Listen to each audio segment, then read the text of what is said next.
আসসালামু আলাইকুম রহমতুল্লাহ। সুপ্রিয় নবম দশম শ্রেণীর শিক্ষার্থীরা অথবা যারা সামনে এসএসসি পরীক্ষার্থী, সো ভাইয়ারা তোমাদের জন্য নিয়ে আসলাম বায়োলজির সবচেয়ে কঠিন অধ্যায়, তোমাদের কাছে সবচেয়ে যেটা কঠিন লাগে এই অধ্যায়ের একটি পূর্ণাঙ্গ ক্লাস নিয়ে। সো এই ক্লাসে তোমরা যদি প্রথম থেকে শেষ পর্যন্ত থাকতে পারো, আমি চ্যালেঞ্জ করলাম, আমি গ্যারান্টি দিলাম যে এই অধ্যায় থেকে তোমাদের যত প্রশ্ন আছে, যত তোমাদের কঠিনতা আছে, সব তোমাদের শেষ হয়ে যাবে ইনশাল্লাহ। ওকে, সো তোমরা কি করবা, প্রথম থেকে শেষ পর্যন্ত ভিডিওটা দেখতে থাকো জাস্ট একটু মনোযোগ দিয়ে। আর কোনো কিছু তুমি এই সময় করবে না, ক্লাস করার সময় তুমি অন্য কোনো তোমার ধান্দা থাকা যাবে না। ওকে ভাইয়া, সো এই ক্লাসটা করবা এমন এক টাইমে যখন তোমার কোনো আশেপাশে কোনো ঝামেলা নেই। ওকে, আচ্ছা তাহলে আমরা শুরু করতেছি। কোনো কিছু কথা বলবো না আর। সো জাস্ট একটা জিনিস আমি বলবো, সেটা হচ্ছে সবচাইতে কঠিন অধ্যায় এটা, কিন্তু আমি পড়ালে এটা হবে বায়োলজির সবচেয়ে সহজ অধ্যায়। ওকে ভাইয়া, আচ্ছা এখন দেখো, এসএসসি বায়োলজি চ্যাপ্টার 4 জীবনী শক্তি, অধ্যায়টার নাম হচ্ছে জীবনী শক্তি। এখান থেকে মাস্ট বি সিকিউ আসবে, এটা জাস্ট নিশ্চিত থাকো।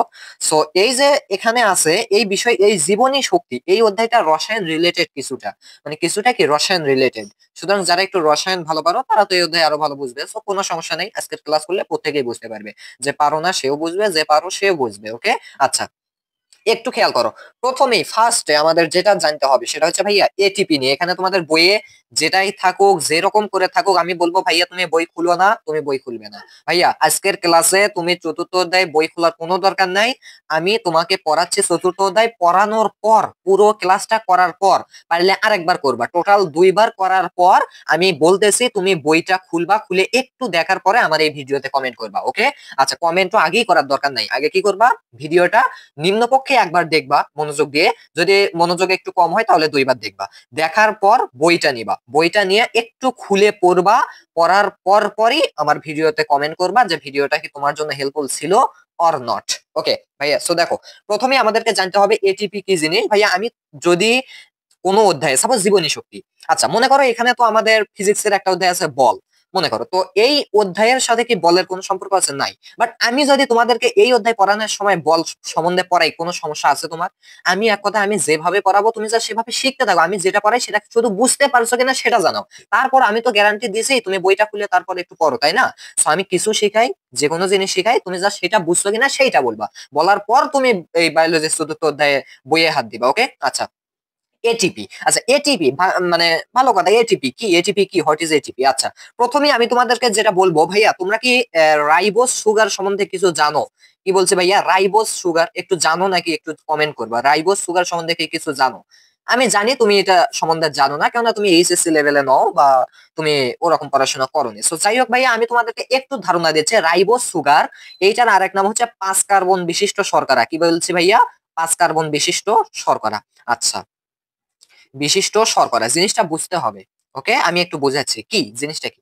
রাইবোজ সুগার বা হচ্ছে 5 কার্বন বিশিষ্ট শর্করা, অর্থাৎ এটা দ্বারা বোঝাই হচ্ছে রাইবোজ সুগারের, আমি যদি একটু চিত্রটা তোমাদেরকে দেখাই, সেটা হচ্ছে ভাইয়া এই যে এইখানে একটা কার্বন থাকবে, দেন হচ্ছে আমি একটু আগে এইরকম করে আঁকি, তাই না? সো এইরকম করে আঁকলে ভালো হয়। ওকে, এইরকমই, হ্যাঁ, একটা দুইটা তিনটা চারটা পাঁচটা।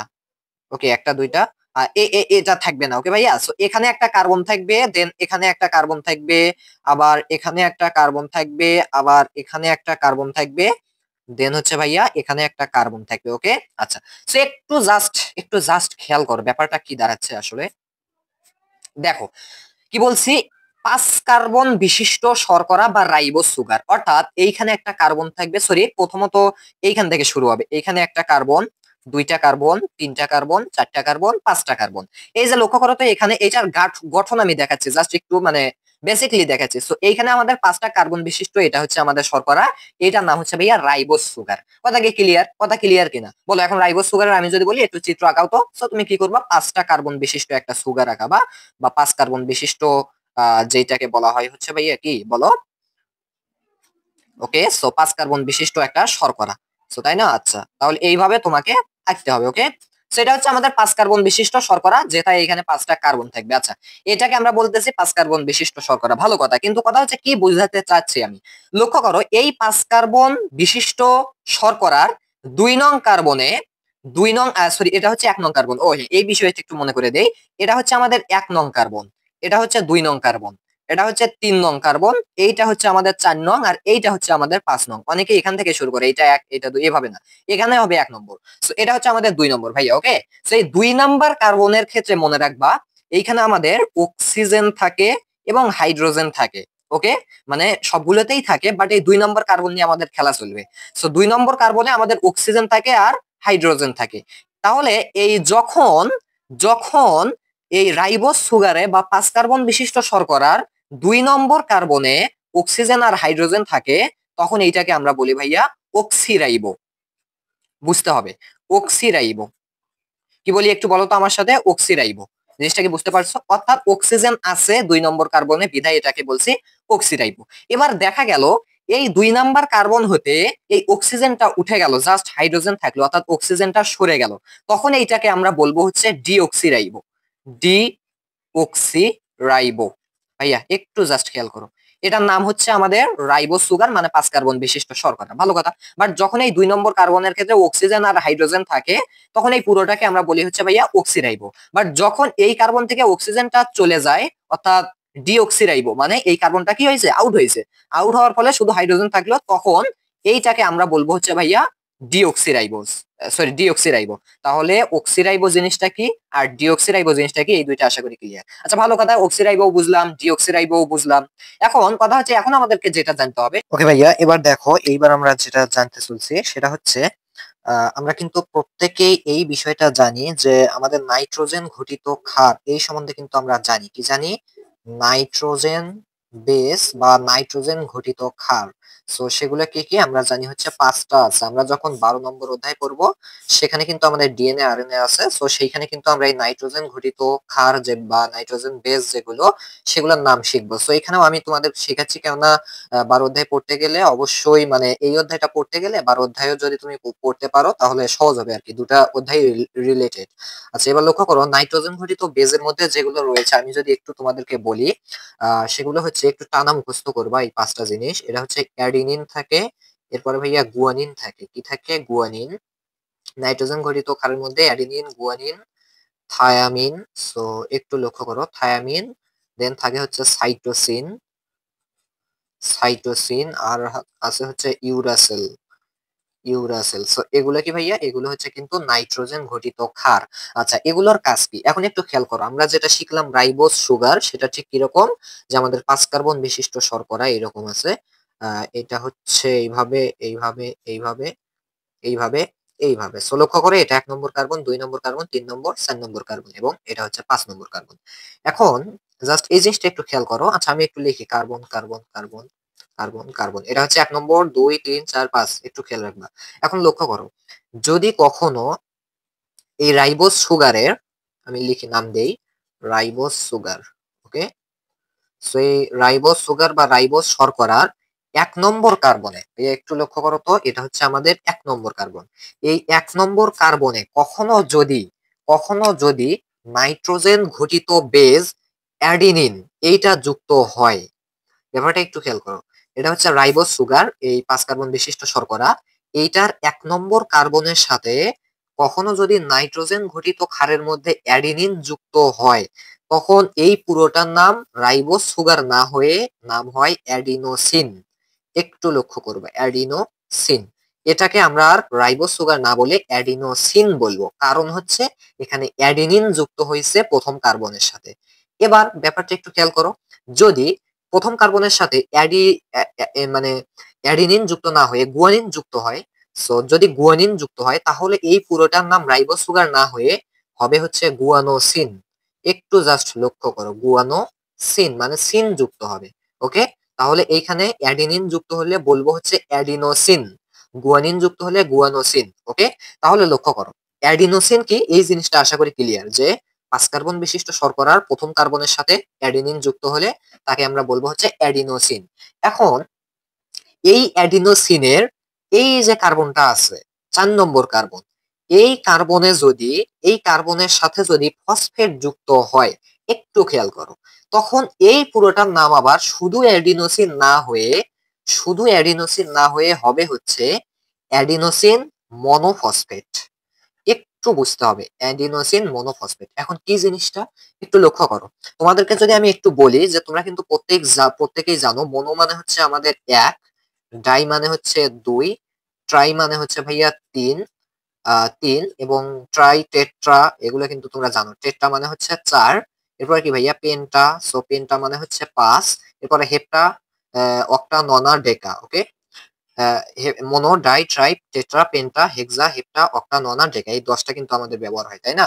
সো একটু খেয়াল করো, আমাদের এখানে কি হয়েছে, রাইবোজ সুগারের 1 নং কার্বনে অ্যাডিনিন যুক্ত হয়, এটার নাম অ্যাডিনোসিন, এবং একটা ফসফেট যুক্ত হয়, এর নাম হচ্ছে মনোফসফেট। তাহলে এই পুরোটার নাম এখন কি, অ্যাডিনোসিন মনোফসফেট, কারণ কি এখানে একটা ফসফেট যুক্ত হয়েছে। তাহলে এটার আমি যদি সংক্ষিপ্ত রূপ দেই তাহলে আমরা বলবো হচ্ছে এএমপি। ভাই একটু খেয়াল করো তো, এতে হচ্ছে অ্যাডিনোসিন, এম তে হচ্ছে মনো, পি তে হচ্ছে ফসফেট। তাহলে এই পুরোটার নাম হচ্ছে কি ভাইয়া, এএমপি। ওকে, আচ্ছা, এবার যদি ব্যাপারটা এইরকম হয়, এই এএমপি এর সাথে যদি আমি আরো একটা ফসফেট যুক্ত করে দেই, তাহলে তো আমাদের 2টা ফসফেট অর্থাৎ ডাই হয়ে গেল, অর্থাৎ অ্যাডিনোসিন মনো না হয়ে এটা হবে অ্যাডিনোসিন ডাইফসফেট, দিতে হচ্ছে ডাইফসফেট। আচ্ছা, এই অ্যাডিনোসিন ডাইফসফেটের সাথে এই পুরোটাকে এখন আমরা বলবো অ্যাডিনোসিন ডাইফসফেট, কারণ এখানে 2টা ফসফেট আছে। এই অ্যাডিনোসিন ডাইফসফেটের সাথে যখন আমি আরো একটা ফসফেট যুক্ত করব, তখন এখানে ফসফেট সংখ্যা হবে 3টা, 3 মানে হচ্ছে ভাইয়া ট্রাই। তাহলে এটা হবে হচ্ছে এটিপি বা অ্যাডিনোসিন ট্রাইফসফেট। তাহলে জিনিসটা আশা করি ধরতে পারছো যে আসলে এটিপি জিনিসটা কি। এটিপি হচ্ছে কি, অ্যাডিনোসিন ডাইফসফেটের সাথে যখন আমি আরো একটা ফসফেট যুক্ত করব, তখন উৎপন্ন হবে হচ্ছে এটিপি। ওকে, তাহলে এটা হচ্ছে এই পর্যন্ত ছিল হচ্ছে আমাদের অ্যাডিনোসিন ডাইফসফেট, এটার সাথে যখন আরো একটা ফসফেট যুক্ত করব, সেটার নাম হবে ভাইয়া এটিপি বা অ্যাডিনোসিন ট্রাইফসফেট। আচ্ছা, এটিপি জিনিসটা কি ক্লিয়ার? আশা করি ক্লিয়ার। এখন একটু খেয়াল করো, এইখানে আমাদের ব্যাপারটা কি ঘটলো। এইখানে আমাদের ব্যাপারটা ঘটলো হচ্ছে এই এএমপি, এএমপি বা অ্যাডিনোসিন মনোফসফেট, অর্থাৎ একটা ফসফেট যখন যুক্ত হয়েছে। আচ্ছা, তো এই একটা ফসফেটের সাথে যদি বা এই এএমপি এর সাথে যদি আরো একটা ফসফেট যুক্ত হয়, তখন গঠন করে হচ্ছে ভাইয়া এডিপি বা অ্যাডিনোসিন ডাইফসফেট। এই এডিপির সাথে এবার যদি আরো একটা ফসফেট যুক্ত হয়, তখন গঠিত হয় হচ্ছে এটিপি বা অ্যাডিনোসিন ট্রাইফসফেট। বাট মনে রাখবা, এইখানের যে ফসফেট গুলো আছে, এই ফসফেট গুলো হচ্ছে ভাইয়া ইনঅর্গ্যানিক। ইনঅর্গ্যানিক, ইনঅর্গ্যানিক মানে কি ভাইয়া, অজৈব ফসফেট। অজৈব, এখন অজৈব ফসফেট কি, ওই যে তোমরা কিন্তু জৈব যৌগ তো পড়োনি, যদি পড়ে থাকো তাহলে বুঝতে পারবো, এই 12 অধ্যায়ে পড়তে হবে এটা।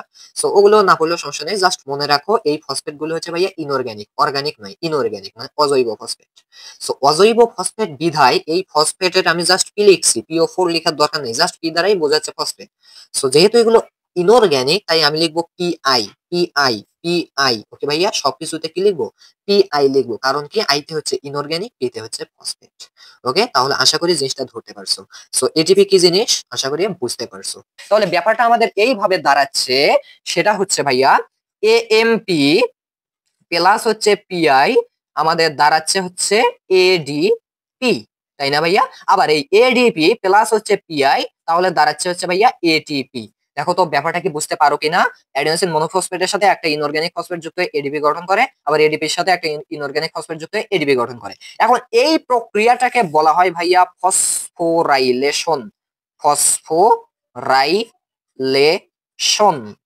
অর্থাৎ এই যে এগুলোর সাথে ইনঅর্গানিক ফসফেট যুক্ত হয়ে যেটা হয়, এই প্রক্রিয়াটাকে বলা হয় ফসফোরাইলেশন। এখন যদি তোমাকে বলে হোয়াট ইজ ফসফোরাইলেশন, তুমি কি বলবা যে অ্যাডিনোসিন মনোফসফেটের সাথে অজৈব ফসফেট যুক্ত হয়ে এডিপি গঠন করে, এবং এই এডিপির সাথে আবার অজৈব ফসফেট যোগ হয়ে আমাদের এটিপি গঠন করে, এই প্রক্রিয়াকে বলা হয় ফসফোরাইলেশন। অথবা বলতে পারো যে ফসফোরাইলেশন মানে ফসফেট যুক্ত হওয়ার প্রক্রিয়াকে, এগুলোতে কি হয়েছে, প্রতিটাতে ফসফেট যুক্ত হয়েছে, ফসফেট যুক্ত হওয়ার প্রক্রিয়াকে বলা হয় ফসফোরাইলেশন। আর ভাইয়া এখানে আমরা এইটাকে আরো নাম দিতে পারি, সেটা হচ্ছে ফটোফসফোরাইলেশন। এখন ফটো কি, ফটো মানে হচ্ছে ভাইয়া আলো, মানে এইটা হয় হচ্ছে আমাদের আলো যখন থাকে তখন হয় এই প্রক্রিয়াটা। এই ফসফোরাইলেশন কখন হয়, যখন আলো থাকে, তার মানে এইটাকে আমরা বলবো ফটোফসফোরাইলেশন। ক্লিয়ার কথা। এখন এখন যদি ঠিক এই রকম হয়, আবার এই যে এটিপি আছে না, এই এটিপি এবার যদি আমরা ভাঙতে চাই, কি বলছে ভাইয়া, এটিপি থেকে যদি আমি একটা ইনঅর্গানিক ফসফেট বের করে নেই, যুক্ত না করে যদি বের করে নেই, তাহলে এটা পরিণত হবে এডিপি তে, তাই না? কারণ এবার কি করছি, ইনঅর্গানিক ফসফেট বের করে নিয়েছি, তাহলে আবারও চলে আসবে এডিপি। এই এডিপি থেকে যদি এবার আরো একটা আমাদের পিআই মাইনাস করি, তাহলে চলে আসবে এএমপি, তাই না ভাইয়া?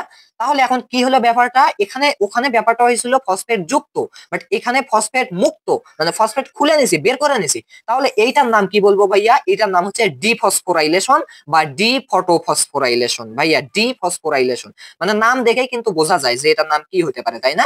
ডিফসফোরাইলেশন মানে ফসফেট বের করে নিছি, এবার ফসফেট টানিয়ে নিছি, অর্থাৎ এটিপি থেকে ফসফেট বের করে নিতে আমাদের এটিপি হয়েছে, এডিপি থেকে আবারও ফসফেট বের করে নিয়ে এএমপি হয়েছে। তাহলে এটার নাম হচ্ছে ভাইয়া ডিফসফোরাইলেশন। আচ্ছা, এখন আমি তোমাদেরকে যেই জিনিসটা জানাবো, যে এই যে আমাদের এইগুলো আশা করি ক্লিয়ার ক্লিয়ার ক্লিয়ার। ওকে, এখন ভাইয়া এখন একটু খেয়াল করো, এই যে ব্যাপারটা যেটা আমি দেখাইলাম, এই যে ফসফোরাইলেশন আর ডিফসফোরাইলেশন, এই ব্যাপারটা আমাদের দেহে বারবার ঘটতেছে, পুনরাবৃত্তি ঘটতেছে, বারবার ঘটতেছে। ওকে ভাইয়া, বারবার ঘটতেছে। ব্যাপারটা কি বুঝতে হবে, একটু লক্ষ্য করো, একটু লক্ষ্য করো। এমপি তে আমরা না যাই, এই এডিপি থেকে এটিপি, আবার এই এটিপি থেকে এডিপি, এই জিনিসটা বুঝাই, এমপি তে না যাই। আচ্ছা দেখো, ব্যাপারটা হচ্ছে কি, এটা হচ্ছে আমাদের এডিপি। ওকে, সো এই এডিপির সাথে যখন একটা ইনঅর্গানিক ফসফেট যুক্ত হবে তখন গঠন করবে ভাইয়া এটিপি। কিন্তু এই ইনঅর্গানিক ফসফেট কি এমনি এমনি যুক্ত হবে না, এক্ষেত্রে আমাকে ভাইয়া শক্তি দিতে হবে। এবং এই শক্তি কোথা থেকে দেবো, আমরা যে খাবার খাই সেই খাবারের সে শক্তিটা, এই শক্তিটা ভাইয়া এডিপির সাথে এই পিআই যোগ হওয়ার ক্ষেত্রে দিতে হবে বা যায়। এই এডিপির সাথে যখন পিআই বা ফসফেট যুক্ত হয় তখন শক্তি দিতে হয়, অর্থাৎ এই খাবার থেকে এই শক্তিটা যায়, যাওয়ার পরে এটা এটিপি গঠন করে। এবার এবার কি হয়, এখন লক্ষ্য করো, সাপোজ এখন আমাদের যখন এই এডিপি আর পিআই যুক্ত হয়ে এটিপি গঠন হলো আমাদের দেহে, সাপোজ আমার এখানে এটিপি গঠন হয়ে থাকলো, এখন কেমনে গঠন হলো, এডিপির সাথে ফসফেট যখন যুক্ত হয়েছে তখন আমার পেটে থাকা খাদ্য, যেখানেই থাকা খাদ্যর কিছু শক্তি এই এডিপির কাছে গেছে, পাশাপাশি সেখানে পিআই ছিল, সবকিছু মিলে এটিপি গঠন হয়ে আছে। এখন আমার এইটা চাচ্ছে একটু নাড়াচাড়া করতে, একটু নাড়াচাড়া করতে, এইরকম এরকম করতে। এখন কিভাবে সে নাড়াচাড়া করবে, সেক্ষেত্রে তো তার শক্তি লাগবে। এখন শক্তি কোথায় পাবে, ওই যে এটিপির মধ্যে কিন্তু খাবার থেকে কিছু শক্তি গেছে ভাইয়া, গেছে না, গেছে। এবার এর মধ্যে তো এটিপিটা জমাইত আছে, তাই না?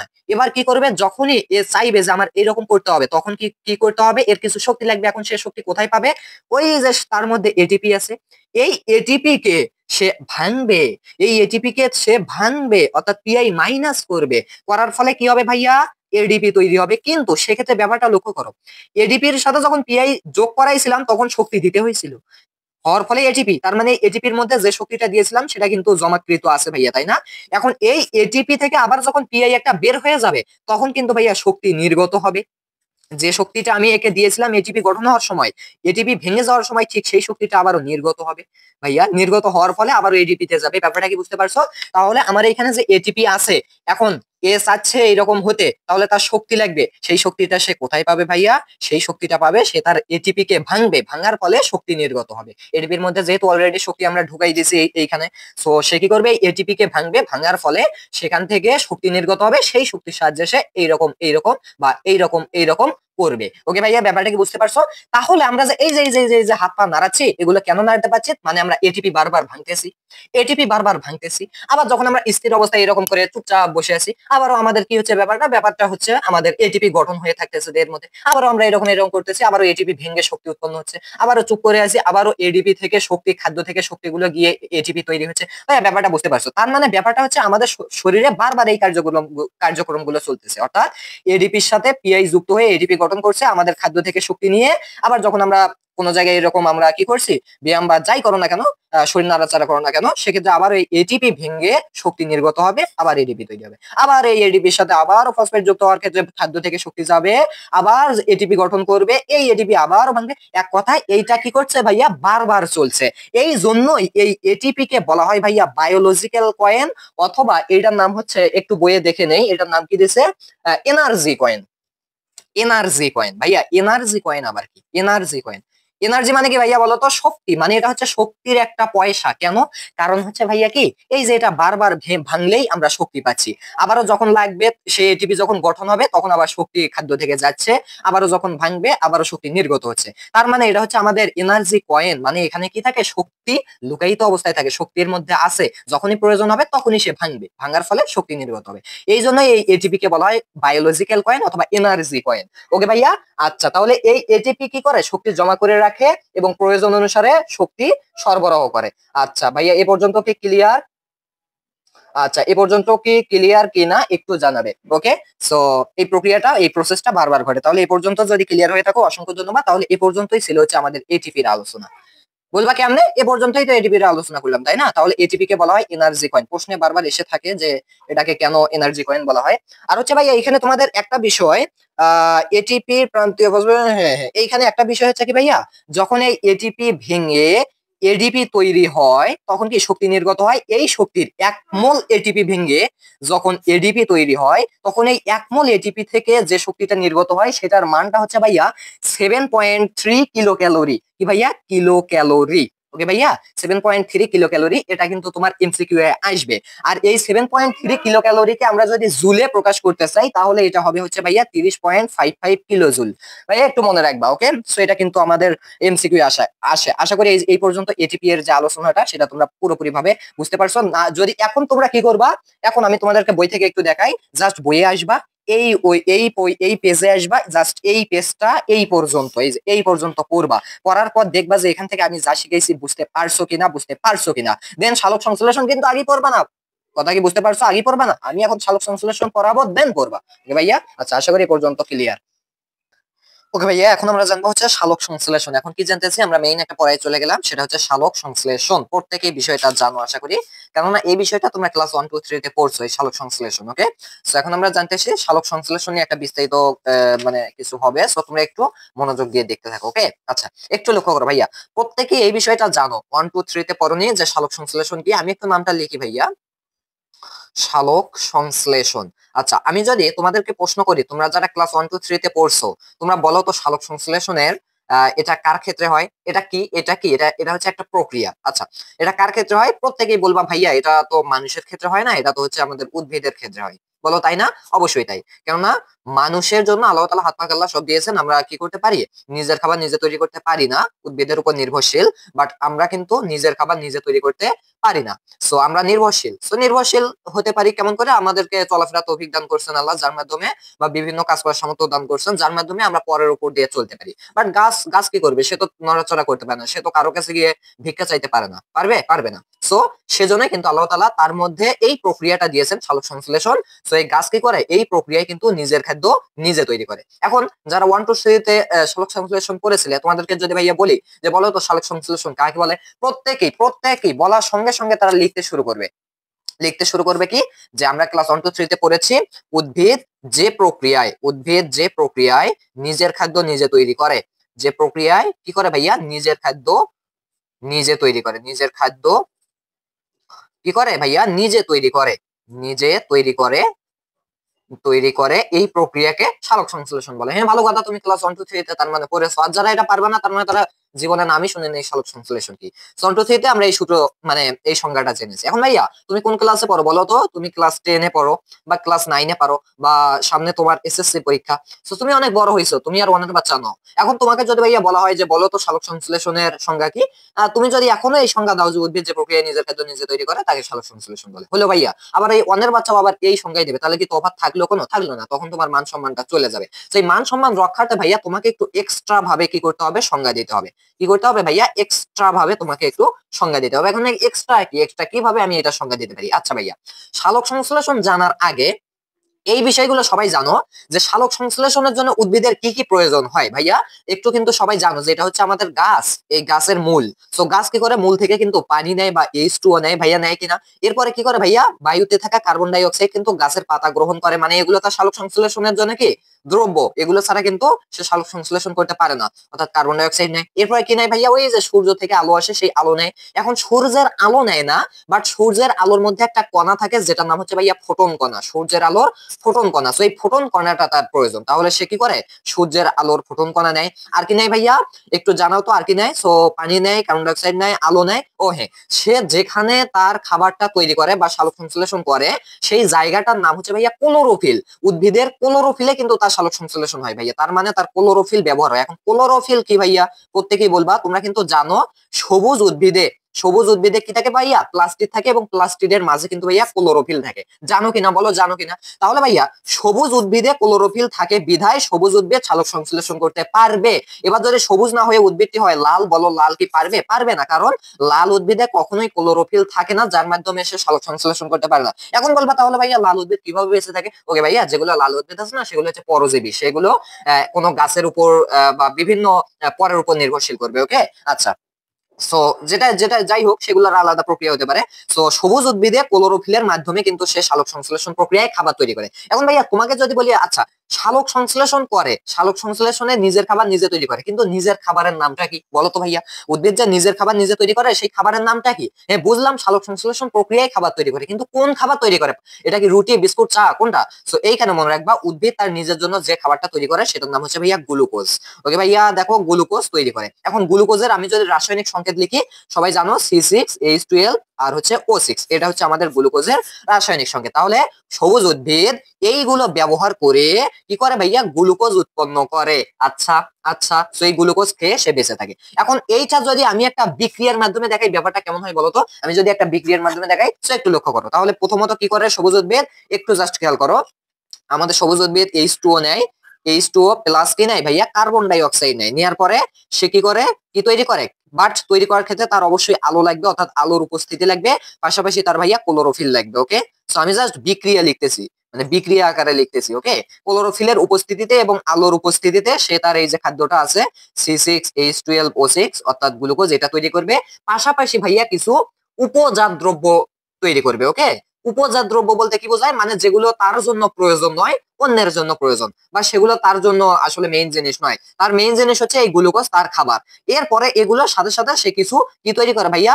সে কিছু H2O, এই পানি নয়, এটা এটা হচ্ছে জলীয় বাষ্প তৈরি করে, পাশাপাশি অক্সিজেন তৈরি করে, যেটা সে ত্যাগ করে, এই অক্সিজেন আবার আমরা গ্রহণ করি। আচ্ছা ভাইয়া, তাহলে বিক্রিয়াটা একটু জাস্ট খেয়াল করো তো।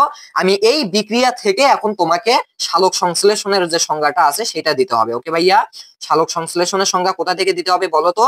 এই বিক্রিয়াটা থেকে দিতে হবে। এখন এই বিক্রিয়া থেকে কি দেব? মনে রাখবা, এই বিক্রিয়ার ক্ষেত্রে আমি এই অংশ পর্যন্ত যে বিক্রিয়াটা আছে, এই অংশ থেকে আমি সংজ্ঞাটা দেবো। আর এই দুটার দরকার নেই, কেননা এই দুটা হচ্ছে ভাইয়া উপজাত দ্রব্য, বা এগুলোর কোনো, বা এগুলোকে বলা হয় বাই প্রোডাক্ট। ওকে, সো এগুলোর কোনো দরকার নাই, এগুলো তার মেইন জিনিস নয়। সো সংজ্ঞা দেওয়ার ক্ষেত্রে এই সবগুলো ডাটা আমাদেরকে সংজ্ঞার মধ্যে লিখতে হবে। এখন তোমাদেরকে যদি বলি ভাইয়া এখন তাহলে সংজ্ঞাটা দাও দেখি, কেমন সংজ্ঞা হতে পারে? সো এখন তাহলে দেখো সংজ্ঞাটা আমাদের কি দাঁড়ায়, একটু জাস্ট খেয়াল করো। ওকে, সো একটু দেখো, সংজ্ঞাটা আমাদের দাঁড়াবে ঠিক এই রকম, যে প্রথমেই লিখবো হচ্ছে সবুজ উদ্ভিদ। ভাইয়া কেন সবুজ উদ্ভিদ? কারণ হচ্ছে একমাত্র সবুজ উদ্ভিদে ক্লোরোফিল থাকে। তাহলে সংজ্ঞাটা আমি লিখি দেখে দেখে, সবুজ উদ্ভিদ। ওকে ভাইয়া, আবার প্রাণী লিখো না, প্রাণী তো সালোক সংশ্লেষণ করতে পারবে না। সবুজ উদ্ভিদ, দেখো সবুজ উদ্ভিদ কি করে? হাইড্রোজেন অক্সাইড বা পানি এবং কার্বন ডাই অক্সাইড যুক্ত করে সবুজ উদ্ভিদ পানি, বা তুমি লিখতে পারো H2O এবং CO2 গ্রহণ করে, গ্রহণ করে কার উপস্থিতিতে? আলো এবং ক্লোরোফিলের উপস্থিতিতে ভাইয়া লিখতে হবে, অর্থাৎ যে যে পয়েন্টগুলো ডাটাগুলো আছে সেগুলো লিখতে হবে। আলো এবং হচ্ছে কি ভাইয়া ক্লোরোফিলের উপস্থিতিতে, ক্লোরোফিলের উপস্থিতিতে, উপস্থিতিতে গ্লুকোজ উৎপন্ন করার, গ্লুকোজ উৎপন্ন করার করার প্রক্রিয়াকে, প্রক্রিয়াকে কি বলে ভাইয়া? সালোক সংশ্লেষণ বলে। তাহলে তুমি ক্লাস 1-2 তে শিখেছিলে যে উদ্ভিদ যে প্রক্রিয়া নিজের খাদ্য নিজে তৈরি করে তাকে সালোক সংশ্লেষণ বলে। বাট ক্লাস 10 এ এসে তুমি কি শিখলা?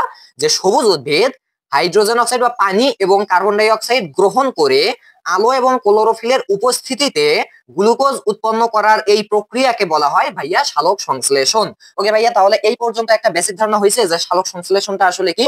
আচ্ছা, এখন এই যে আমরা যে বিক্রিয়াটা দেখলাম, সালোক সংশ্লেষণের এই যে বিক্রিয়াটা দেখলাম, পানি, কার্বন ডাই অক্সাইড, আলো আর ক্লোরোফিলের উপস্থিতিতে গ্লুকোজ উৎপন্ন হচ্ছে, পাশাপাশি কিছু উপজাত দ্রব্য তৈরি হচ্ছে। ওকে, আচ্ছা, এই যে মেইন জিনিস হচ্ছে এই গ্লুকোজ উৎপন্ন হওয়া। এই যে আমাদের গ্লুকোজটা উৎপন্ন হলো, এইটা ভাইয়া এই যে সালোক সংশ্লেষণ, এই পুরো প্রক্রিয়ার নাম সালোক সংশ্লেষণ। আর সালোক সংশ্লেষণ প্রক্রিয়ায় উৎপন্ন জিনিস হচ্ছে গ্লুকোজ। তাহলে এই গ্লুকোজ উৎপন্ন হওয়া বা এই সালোক সংশ্লেষণ প্রক্রিয়াটা দুই ভাবে সম্পন্ন হয় ভাইয়া, দুই ভাবে সম্পন্ন হয়। ওকে, মানে দুইটা ধাপে সম্পন্ন হয়, দুই ধাপে সম্পন্ন হয়। ওকে, এই যে হাইড্রোজেন, কার্বন ডাই অক্সাইড এগুলো যুক্ত হয়ে আমাদের গ্লুকোজ উৎপন্ন হলো, এটা দুই ধাপে সম্পন্ন হয় ভাইয়া। তাহলে দুই ধাপ কি কি একটু বলো তো? দুই ধাপ হচ্ছে আমাদের আলোক নির্ভর পর্যায় এবং অন্ধকার পর্যায় বা আলোক নিরপেক্ষ পর্যায়। সো এই দুই ধাপে আমাদের সালোক সংশ্লেষণ হয়ে থাকে। এখন তাহলে আলোক নির্ভর পর্যায় কি, চলো একটু জেনে নেই। সো ভাইয়া একটু জাস্ট খেয়াল করো, আলোক নির্ভর পর্যায় জিনিসটা কি। আচ্ছা দেখো, আলোক নির্ভর পর্যায় বা লাইট ডিপেন্ডেন্ট ফেজ, ওকে। সো এই পর্যায়ে কি হয় ভাইয়া, এই পর্যায়ে দুইটা কাজ হয়। মনে রাখবা এই পর্যায়ে আমাদের সরাসরি গ্লুকোজ উৎপন্ন হয় না। এই পর্যায়ে কি হয় না ভাইয়া, সরাসরি আমাদের এই গ্লুকোজ উৎপন্ন হয় না। আমি কই রাখলাম, ওকে এখানে আছে, ও সরি এই পাশেই তো আছে। এই যে গ্লুকোজটা আছে না, এই প্রথম ধাপে, এই দুই ধাপের প্রথম ধাপে, অর্থাৎ আলো যখন থাকবে, সূর্য মামা যখন উঠছে, সেই ধাপে আমাদের একটা কাজ হয়, সেই ধাপে আমাদের গ্লুকোজ উৎপন্ন হয় না। ওকে ভাইয়া একটু জাস্ট খেয়াল করো। আচ্ছা একটু পরে বুঝতে পারবা হয় না নাকি হয়, সে বিষয়টা একটু পরেই বুঝতে পারবা। সো আলোক নির্ভর পর্যায়ে কি হয় ভাইয়া, আমাদের গ্লুকোজ উৎপন্ন হয় না, বাট এই আলোক নির্ভর পর্যায়ে দুইটা কাজ হয়। একটু আগে যারা মনোযোগ দিয়েছিলে তারা এখন পারবে। দুইটা কাজ হয়, একটা হচ্ছে ফটোফসফোরাইলেশন হয়, ফটোফসফোরাইলেশন হয়। ভাইয়া একটু লক্ষ্য করো তো, ফটোফসফোরাইলেশন কি, আলোর উপস্থিতিতে ফসফেট যুক্ত হওয়ার প্রক্রিয়াকে ফটোফসফোরাইলেশন বলে। একটু আগেই জানিয়েছি প্রথমে এটিপি যখন পড়াইছিলাম। আচ্ছা সো আলোক নির্ভর পর্যায়ে দুইটা কাজ ঘটে, একটা হচ্ছে ফটোফসফোরাইলেশন, আর একটা হচ্ছে ভাইয়া যে পানির সালোক বিভাজন, বা যেটাকে আমরা বলি ফটোলাইসিস।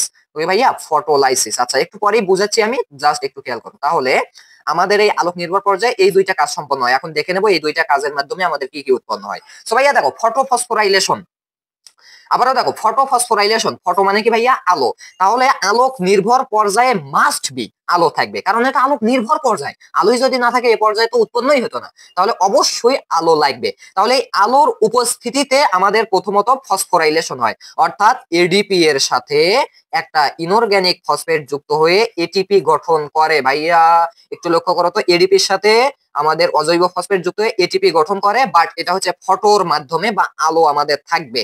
সো আলোর উপস্থিতিতে আমাদের ফসফোরাইলেশন হবে আলোক নির্ভর পর্যায়ে। এই দুইটা কাজের মধ্যে প্রথম কাজ কি, আলোর উপস্থিতিতে ফসফোরাইলেশন হবে, যার নাম হচ্ছে এটিপি উৎপাদন হবে। সো ভাইয়া তাহলে আলোক নির্ভর পর্যায়ে প্রথম কাজে আমাদের এটিপি তৈরি হলো, বাট আলোর উপস্থিতিতে, কেননা এখানে আলোর উপস্থিতি মাস্ট বি লাগবে।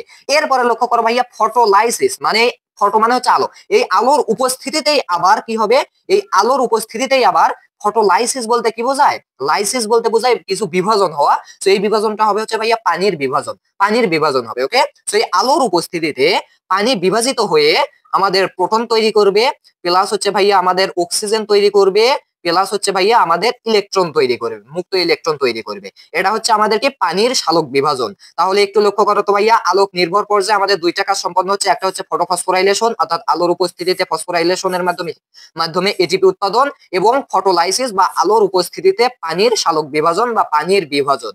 ওকে ভাইয়া আচ্ছা, এইটা এখন যে হলো, এইখানে কি হবে ভাইয়া, এইখানে একটু দেখো, এইখানে আমাদের যে ব্যাপারটা ঘটবে সেটা হচ্ছে, আমাদের সবুজ উদ্ভিদের পাতার মধ্যে একটা জিনিস থাকে, সেটার নাম হচ্ছে ভাইয়া এনএডিপি বা নিকোটিনামাইড অ্যাডেনিন ডাইনিউক্লিওটাইড ফসফেট। এইটা যখন থাকবে, আর পানির সালোক বিভাজন হওয়ার পর যে এইচ প্লাস উৎপন্ন হবে, এই এইচ প্লাস কি হবে, এটার সাথে যুক্ত হয়ে আমাদের গঠন করবে এনএডিপিএইচ। ওকে ভাইয়া এনএডিপিএইচ উৎপন্ন করবে। সো একটু জাস্ট খেয়াল করো, তাহলে আমাদের এইটাই হচ্ছে আমাদের ফটোলাইসিস। তাহলে আলোক নির্ভর পর্যায়ে আমাদের টোটাল জিনিস তৈরি হলো এটিপি এবং এনএডিপিএইচ। ভাইয়া একটু যারা বুঝতে পারছো তারা আরেকবার লক্ষ্য করো, আলোক নির্ভর পর্যায়ে আমাদের দুইটা কাজ, একটা হচ্ছে ফটোফসফোরাইলেশন, অর্থাৎ এডিপি আর ইনঅর্গানিক ফসফেট যুক্ত এটিপি উৎপাদনের প্রক্রিয়া আলোর উপস্থিতিতে, আর হচ্ছে ফটোলাইসিস বা পানির সালোক বিভাজন বা পানি ভেঙে এরকম হাইড্রোজেন আয়ন তৈরিকরণ, অক্সিজেন এবং ইলেকট্রন তৈরি, এবং এইখান থেকে আমাদের এনএডিপিএইচ তৈরি। আলোর উপস্থিতিতে মাস্ট বি লাগবে আলো। তাহলে এই দুইটা জিনিস আমাদের তৈরি হলো আলোক নির্ভর পর্যায়ে। তাহলে ভাইয়া এই দুইটা জিনিস কি গ্লুকোজ না, আমাদের আলোক নির্ভর পর্যায়ে আমাদের তাহলে গ্লুকোজ সরাসরি উৎপন্ন হলো না, অক্সিজেন কিন্তু উৎপন্ন হয়েছে। ভাইয়া এই হাইড্রোজেন ভেঙে কিন্তু অক্সিজেন হয়েছে, দেখি নাই, দেখছে কিন্তু, এই যে অক্সিজেন কিন্তু তৈরি হয়েছে। তাহলে একটু খেয়াল করো ভাইয়া, এগুলো হচ্ছে আমাদের উপজাত দ্রব্য, এগুলো আমাদের ব্যাপার না। তাহলে আমাদের ব্যাপারটা কি ঘটলো, এই H2O ভেঙে আমাদের এই O2 তৈরি হলো, পাশাপাশি আমাদের NADPH তৈরি হলো, NADPH তৈরি হলো, পাশাপাশি আমাদের আলোর উপস্থিতিতে ফটোফসফোরাইলেশন হলো, অর্থাৎ এটিপি তৈরি হলো আমাদের কোন পর্যায়ে, আলোক নির্ভর পর্যায়ে। তাহলে এখনো কিন্তু গ্লুকোজ তৈরি হয়নি। তাহলে আলোক নিরপেক্ষ পর্যায়ে বা অন্ধকার পর্যায়ে এবার কি হবে, এই NADPH আর এটিপি এবং ভাইয়া এই যে আলোর মানে আলো তো এখন থাকবে না, আলো না থাকলেও চলবে, এই দুইটা যুক্ত হবে, পাশাপাশি এই কার্বন ডাই অক্সাইড যুক্ত হয়ে আমাদের এইটা গঠন করবে। ভাইয়া একটু খেয়াল করো, তাহলে আলোক নির্ভর পর্যায়ে এই দুইটা উৎপন্ন হয়েছে। এখন আমরা আসি হচ্ছে আলোক নিরপেক্ষ পর্যায়ে। আলোক নিরপেক্ষ, নিরপেক্ষ আমি একদম ভেঙে ভেঙে বুঝাচ্ছি ভাইয়া, এরকম ক্লাস তুমি কোথাও পাবে না, নিরপেক্ষ পর্যায়। সো এই পর্যায়ে কি হবে ভাইয়া, একটু লক্ষ্য করো তো। আমাদের আলোক নির্ভর পর্যায়ে যে এটিপি, অর্থাৎ এগুলো কি, এগুলো হচ্ছে আমাদের রাসায়নিক শক্তি ভাইয়া, রাসায়নিক শক্তি। সো এই যে এগুলো আছে না, আমাদের তো H2O এর বিভাজন হয়েছেই, এখন কার্বন ডাই অক্সাইড বাকি আছে। তাহলে এই কার্বন ডাই অক্সাইডের সাথে এখন কি হবে ভাইয়া, এই রাসায়নিক শক্তিগুলো যোগ হবে, এগুলোর সাথে রাসায়নিক শক্তি যোগ হবে। পাশাপাশি ভাইয়া কি হবে বলতো, পাশাপাশি কিন্তু ক্লোরোফিলের সাহায্যে হবে, ক্লোরোফিল। ক্লোরোফিল কি, পাতার মধ্যে ক্লোরোফিল থাকে। সো এই সবগুলো যুক্ত হয়ে এইবার কিন্তু তোমার গ্লুকোজ উৎপন্ন হবে। ওকে, আচ্ছা একটু খেয়াল করে একটু, এবার কিন্তু আলো নেই, আলো নিরপেক্ষ বা অন্ধকার পর্যায়ে, এটা হচ্ছে কি ডার্ক, ডার্ক। ওকে, ডার্ক ফেজ। সো এই পর্যায়ে কি হবে, আমাদের কার্বন ডাই অক্সাইড এবং আলোক নির্ভর পর্যায়ে উৎপন্ন হওয়া রাসায়নিক শক্তি এবং ক্লোরোফিলের সাহায্যে আমাদের এইবার গ্লুকোজ তৈরি হবে ভাইয়া। তাহলে এই যে গ্লুকোজটা তৈরি হলো এই কার্বন ডাই অক্সাইডের মাধ্যমে, বা এই কার্বন ডাই অক্সাইড এখানে কি হয়েছে ভাইয়া, বিজারিত হয়েছে, কারণ সে হাইড্রোজেন গ্রহণ করছে। যারা জারণ বিজারণ জানো তারা এটা বুঝতে পারবা। তাহলে কার্বন ডাই অক্সাইডের বিজারণ হয়েছে, এখানে বিজারিত হয়ে আমাদের গ্লুকোজ উৎপন্ন হয়েছে। সো এই যে কার্বন ডাই অক্সাইড বিজারিত হয়ে গ্লুকোজ উৎপন্ন হলো, এইটা আমাদের দুই মানে তিন ধাপে হয়, টোটাল তিনটা গতিপথে হয়ে থাকে, তিনটা গতিপথে হয়ে থাকে ভাইয়া, একটু খেয়াল করবা। দেখো, মনে রাখতে হবে, এই আলোক নিরপেক্ষ পর্যায়ে কার্বন ডাই অক্সাইডে বিজারিত হয়ে গ্লুকোজ উৎপন্ন করলো, বাট এই কার্বন ডাই অক্সাইড বিজারিত হওয়ার যে গ্লুকোজ উৎপন্ন হওয়ার এই যে প্রক্রিয়াটা, এটা তোমার তিনটা গতিপথে হয়ে থাকে। আচ্ছা, তিনটা গতিপথের মধ্যে একটার নাম হচ্ছে ভাইয়া সি3 গতিপথ। এই যে সি3 গতিপথ, বা যেটাকে আমরা বলবো হচ্ছে ক্যালভিন গতিপথ, মানে ক্যালভিন এটা আবিষ্কার করেছিলেন। এবং ভাইয়া সি4 চক্র বা সি4 গতিপথ, যেটা হচ্ছে আমাদের হ্যাস ও স্ল্যাক আবিষ্কার করেছিলেন। এবং আরো একটা গতিপথের নাম তোমাদের বইয়ে উল্লেখ আছে ভাইয়া, সেটার নাম হচ্ছে ক্রেসুলেসিয়ান এসিড বিপাক, ক্রেসুলেসিয়ান এসিড বিপাক। সেটা নিয়ে তোমার আলোচনা নাই, জাস্ট এই সি3 গতিপথ আর সি4 গতিপথ নিয়ে আলোচনা আছে। তো একটু তাহলে লক্ষ্য করো, আমরা তাহলে এখন জানবো হচ্ছে কি ভাইয়া সি3 গতিপথ এবং হচ্ছে কি ভাইয়া সি4 গতিপথ, বা সি4 কে বলা হয় হ্যাসো স্ল্যাক গতিপথ এবং সি3 কে বলা হয় ক্যালভিন গতিপথ। ওকে, বা চক্র। আচ্ছা, তাহলে এই কার্বন ডাই অক্সাইড বিজারিত হয়ে গ্লুকোজ উৎপন্ন হওয়ার আমাদের যে গতিপথ সেটা তিনটা, তার মধ্যে দুইটা হচ্ছে সি3 আর একটা হচ্ছে সি4। ওকে ভাইয়া, তাহলে এখন সি3 গতিপথ বা ক্যালভিন গতিপথ এই জিনিসটা একটু তোমাদেরকে বুঝতে হবে। ওকে ওকে, সো দেখো ভাইয়া, আমাদের ক্যালভিন চক্র বা সি3 চক্র জিনিসটা আসলে কি। সো এই চক্রের মাধ্যমে কি হবে, কার্বন তো আমাদের বিজারিত হবে, সো এইটার মাধ্যমে হবে, এই একটা গতিপথে হয়। সো তার আগে আমরা একটু জেনে নেই যে গ্লুকোজের যে আমাদের রাসায়নিক সংকেত, যেটা আমরা দেখেছিলাম C6H12 এবং O6, অর্থাৎ এখানে কার্বন আছে কয়টা ভাইয়া, 6টা। তাহলে এখন একটু লক্ষ্য করো, ক্যালভিন চক্র বা সি3 চক্রের মাধ্যমে কি হয়, বা এটাকে কেন সি3 চক্র বলা হয় সেটা তোমাদেরকে বুঝাচ্ছি। লক্ষ্য করো, প্রথমত আমাদের গাছের যে পাতা আছে না, এই পাতায় আমাদের কি থাকে, পাতায় আমাদের একটা জিনিস থাকে, সেটা হচ্ছে রাইবোলোজ 1,5 বেস ফসফেট। ওকে ভাইয়া, রাইবোজ আমরা কিন্তু জেনেছি রাইবোজ সুগার, সো এখানে হচ্ছে রাইবোলোজ। ওকে, সো রাইবোলোজ 1,5 বিস ফসফেট, যারা জৈব যৌগ পারো তারা এই জিনিসটা ভালোভাবে একটু বুঝতে পারছো আশা করি। সো যাই হোক, তোমরা জাস্ট মনে রাখো যে এটা হচ্ছে আমাদের 5 কার্বন বিশিষ্ট একটা ভাইয়া, 5 কার্বন বিশিষ্ট একটা যৌগ। ওকে ভাইয়া, তাহলে একটু লক্ষ্য করো, আমাদের পাতায় কি থাকে, 5 কার্বন বিশিষ্ট একটা যৌগ থাকে, যার নাম হচ্ছে রাইবোলোজ 1,5 বিস ফসফেট, 1,5 বিস ফসফেট। এখন কি হবে, এইখানে পাতা কি করবে, একটা কার্বন ডাই অক্সাইড গ্রহণ করবে। সো যখনই একটা কার্বন ডাই অক্সাইড গ্রহণ করবে, তখন তার কার্বন সংখ্যা কত হলো, প্রথমত তার 5 কার্বন বিশিষ্ট, পাশাপাশি আর একটা কার্বন ডাই অক্সাইড গ্রহণ করলে আরো একটা কার্বন যাবে, তাহলে 5টা আর একে 6 কার্বন বিশিষ্ট এটা হবে। সো 6 কার্বন বিশিষ্ট তখন যেটা হবে সেটার নাম ভাইয়া কিটো অ্যাসিড। ওকে, সো যখনই এইটা 6 কার্বন হয়ে যাবে তখন সেটা হয়ে যাবে কিটো অ্যাসিড। সো এই কিটো অ্যাসিড হচ্ছে ভাইয়া কত, 6 কার্বন বিশিষ্ট। বাট মনে রাখবা, কিটো অ্যাসিড হচ্ছে কিন্তু ভাইয়া অস্থায়ী যৌগ। এটা কি ভাইয়া, অস্থায়ী যৌগ। এখন এই যৌগটা তার মানে কি করবে, এটা যেহেতু অস্থায়ী যৌগ তার মানে এটার সাথে সাথে ভেঙে যাবে। সো এই কিটো অ্যাসিড এখন যেহেতু অস্থায়ী যৌগ, এটা ভেঙে গিয়ে 2 অণু 3 ফসফোগ্লিসারিক অ্যাসিড উৎপন্ন করবে। একটু লক্ষ্য করো ভাইয়া, এই অস্থায়ী যৌগটা ভেঙে গিয়ে কি গঠন করবে, 3 ফসফোগ্লিসারিক অ্যাসিড, অর্থাৎ C3H7O7P। এটা হচ্ছে আমাদের 3 ফসফোগ্লিসারিক অ্যাসিডের যে আমাদের কি রাসায়নিক সংকেত। 3 ফসফোগ্লিসারিক অ্যাসিড কেন, কারণ 3 তে হচ্ছে 3 কার্বন বিশিষ্ট। তাহলে এটা ছিল 6 কার্বন, এখন আমরা দেখতে পাচ্ছি 3 ফসফোগ্লিসারিক অ্যাসিড, এটা আবার 3 কার্বন, তাহলে আর 3টা কার্বন কোথায় গেল। সো এইখানে দেখো দেয়া আছে কিন্তু 2 অণু, অর্থাৎ এক অণুতে 3টা কার্বন, তাহলে 2 অণুতে আমাদের 3 দুগুণ 6টা কার্বনই থাকবে। এখন ভাইয়া এই 3 ফসফোগ্লিসারিক অ্যাসিড হচ্ছে ভাইয়া আমাদের একটা স্থায়ী যৌগ। একটা কি ভাইয়া, স্থায়ী যৌগ। আচ্ছা, এখন জাস্ট একটু খেয়াল করো, অর্থাৎ এটা আর ভাঙবে না বা এটা স্থায়ী ভাবে থাকে। এখন যেহেতু এটা হচ্ছে ভাইয়া স্থায়ী যৌগ, আর এটা কিন্তু আমাদের 3 কার্বন বিশিষ্ট, তার মানে আমরা কিন্তু বলতে পারি যে আমাদের ক্যালভিন চক্রের ক্ষেত্রে এটা হচ্ছে আমাদের প্রথম পর্যায়ে, 2 নম্বরে, 3 নম্বর পর্যায়ে আমাদের কি হয়, 3 কার্বন বিশিষ্ট একটা স্থায়ী যৌগ তৈরি হয়। এটাকে আমরা বলতে পারি, বলো। এটা হচ্ছে আমাদের 3 কার্বন বিশিষ্ট একটা যৌগ বাট স্থায়ী। তাহলে আমি বলবো যে যেহেতু যেহেতু এই চক্রে আমাদের 3 নম্বর ধাপে 3 কার্বন বিশিষ্ট স্থায়ী যৌগ তৈরি হয়, তাই এর নাম C3 চক্র। মানে C3 বলতে বোঝাচ্ছে 3 কার্বন বিশিষ্ট কোনো স্থায়ী যৌগ পাওয়া গেলে পাওয়া যায়, যার কারণে এটাকে বলা হয় C3 চক্র। তাহলে যদি বলা হয় এটাকে কেন C3 চক্র বলা হয়, তুমি বলবা এই এই কেলভিন চক্রে আমাদের প্রথম স্থায়ী যৌগ হচ্ছে 3 কার্বন বিশিষ্ট ফসফোগ্লিসারিক অ্যাসিড, যার কারণে একে C3 চক্র বলা হয়। তার মানে যেটা স্থায়ী সেটা ধরতে হবে। ওকে ভাইয়া, আচ্ছা এবার কি হবে, এই 3 ফসফোগ্লিসারিক অ্যাসিড এইটা ভেঙে গিয়ে তোমার দুইটা জিনিস উৎপন্ন হবে। অর্থাৎ এই 2 অণু 3 ফসফোগ্লিসারিক অ্যাসিড ভেঙে গিয়ে কি হবে, দুইটা জিনিস উৎপন্ন হবে। একটা হচ্ছে ভাইয়া কি, ফসফোগ্লিসারালডিহাইড অর্থাৎ C3H7O6P, এবং হচ্ছে ডাইহাইড্রক্সি এসিটোন ফসফেট। ওকে, C3H7O6P, অর্থাৎ রাসায়নিক সংকেত তাদের এক হলেও গঠনগত কিছু পার্থক্য আছে, যাক সেটা বিষয় নয়। দেখো তাহলে এই 3 ফসফোগ্লিসারিক অ্যাসিড আবার ভেঙে গিয়ে দুইটা জিনিস তৈরি করলো। তাহলে এখানে লক্ষ্য করো, ফসফোগ্লিসারালডিহাইডে আমাদের 3টা কার্বন, ডাইহাইড্রক্সি এসিটোন ফসফেট 3টা কার্বন, অর্থাৎ 6টা কার্বন বিশিষ্ট এটা আবার হয়ে গেল। এখন এই দুইটা আবার যুক্ত হয়ে ভাইয়া আবারও এই রাইবোলোজন 5 বিস ফসফেট তৈরি করবে। কিন্তু আমরা তো জানি রাইবোলোজন 5 বিস ফসফেটে 5টা কার্বন, বাট আমাদের তো দুইটা মিলে এখানে 6টা কার্বন, আরেকটা কার্বন কোথায় গেল, এই যে আরেকটা মুক্ত কার্বন কিন্তু এখানে আলাদা করে থাকলো। ঠিক একই ভাবে এই প্রক্রিয়াটা, এই যে 1,5 বিস ফসফেট এইটা আবার ভেঙে এইরকম হবে, এটা মানে আবারও একটা কার্বন ডাই অক্সাইড গ্রহণ করে আবারও এরকম হবে, আবারও এরকম হতে হতে আরো একটা কার্বন শেষে এসে পাওয়া যাবে, অর্থাৎ 2 কার্বন হবে।